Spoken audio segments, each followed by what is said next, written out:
Olá, seja muito bem-vindo à terceira aula do nosso módulo sobre engasgo. Se você chegou até aqui, parabéns! Você já aprendeu como prevenir o engasgo e como agir em bebês de até 1 ano de idade. Agora, chegou o momento de falarmos sobre quando esse tipo de acidente acontece com crianças acima de 1 ano de idade. Crianças que já andam, já se alimentam e já falam sozinhas, e por isso correm o risco de se engasgar. Esta é uma fase em que a curiosidade e o crescimento caminham juntos. As crianças exploram o mundo, comem sozinhas, correm, brincam. E tudo isso aumenta o risco de colocar algum objeto na boca e acabar tendo esse tipo de acidente. Por isso, dominar a técnica do desengasgo, tanto nessa idade quanto menores, é essencial. Assim como já vimos nos vídeos anteriores, tudo começa com a identificação de qual tipo de engasgo que está acontecendo. Se a criança está tentando tossir, falar ou chorar, isso significa que o ar está passando pelas vias aéreas, ou seja, temos uma obstrução parcial. Nesse caso, o melhor a se fazer é incentivar a tosse. A tosse é o maior aliado do corpo para eliminar esse objeto. Agora, se a criança não emite som nenhum, não tosse, não chora, não faz nenhum tipo de ruído, você percebe um olhar de pânico na face da criança. O rosto está avermelhado, podendo até ficar arroxeado. Essas são indicações claras que aconteceu uma obstrução total das vias aéreas. Aqui, o tempo é vital para salvar a vida dessa criança e você precisa agir imediatamente. Se você estiver acompanhado, peça para a pessoa que está do seu lado ligar para o número 192 do SAMU ou 193 do Corpo de Bombeiros Militar. Enquanto isso, você vai iniciando o atendimento. Caso esteja sozinho, comece primeiro a manobra antes de ligar e só faça a ligação quando o ambiente já estiver seguro novamente. Nessas horas, procure sempre manter a calma.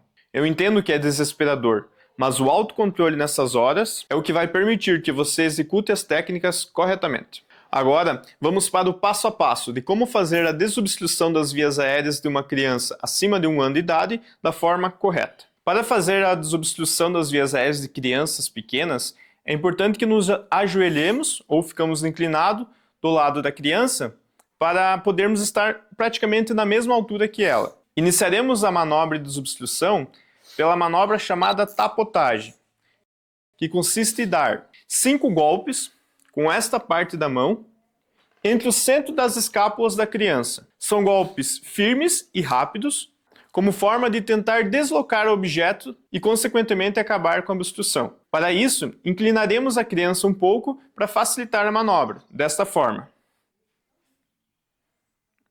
E com a palma da mão, damos o golpe no centro das costas da criança. Neste caso, eu só mostrei o local onde é feito esses golpes. Eu não vou aplicá-los para não correr o risco de machucá-la. Mas precisa ser golpes de cima para baixo. Observe, irei fazer na minha mão.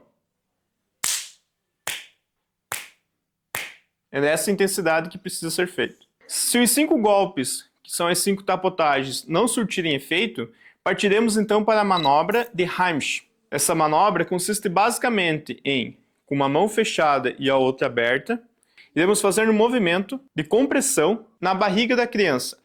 2 dedos abaixo desse ossinho que temos aqui, chamado de xifoide, nesta região aqui da boca do estômago, popularmente conhecida. Esse movimento, ele consiste como se fosse um J, para dentro e para cima. Então faremos como se fosse um J no abdômen da criança. Observe.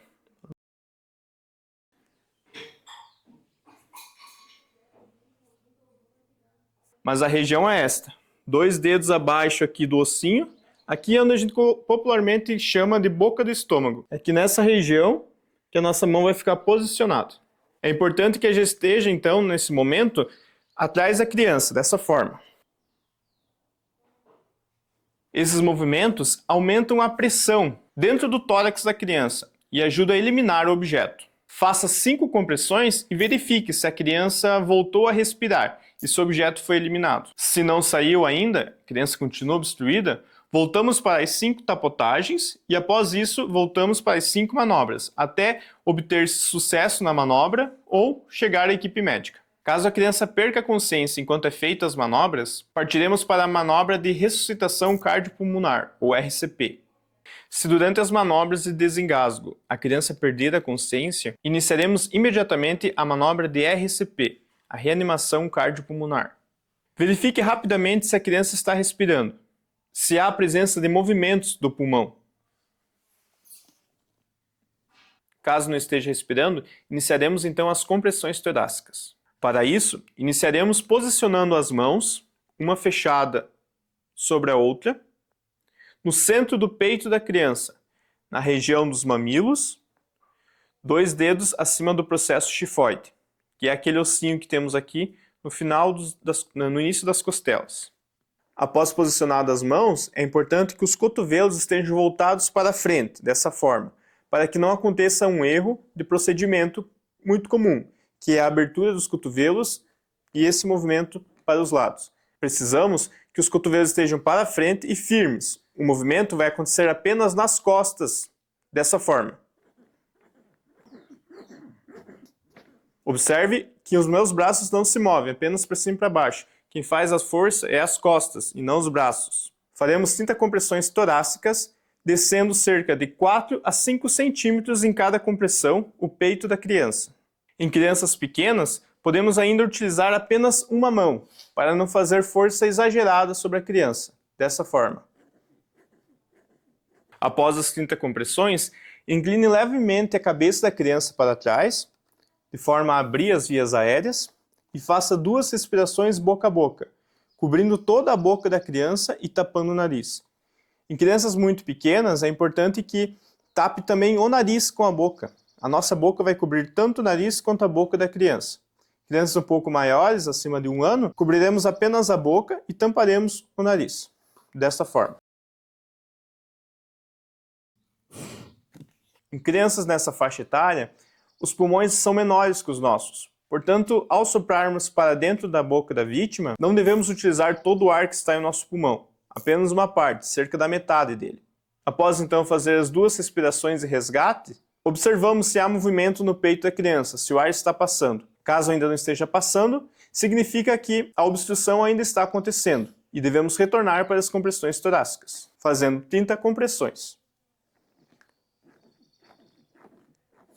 Essas 30 compressões devem acontecer numa frequência entre 100 e 120 movimentos por minuto. Entre cada ciclo de 30 compressões e 2 respirações, é importante verificarmos no interior da boca da criança se o objeto já saiu ou não. Mas só tente tirar o objeto da boca da criança se ele estiver visível. Jamais tente tirar um objeto que não está visível, colocando o dedo bem lá no fundo da garganta da criança, pois isso pode acabar por agravar a situação. Desta forma, continue alternando entre 30 compressões e 2 respirações, até que chegue o serviço médico de emergência. Existem alguns erros comuns que devem ser evitados, pois podem acabar por agravar a situação. Jamais tente colocar o dedo dentro da boca da criança para tentar remover um objeto que não se vê, pois pode acabar por empurrar ainda mais o objeto para o interior da garganta da criança. Jamais pendure a criança de ponta cabeça ou tente sacudi-la dessa forma.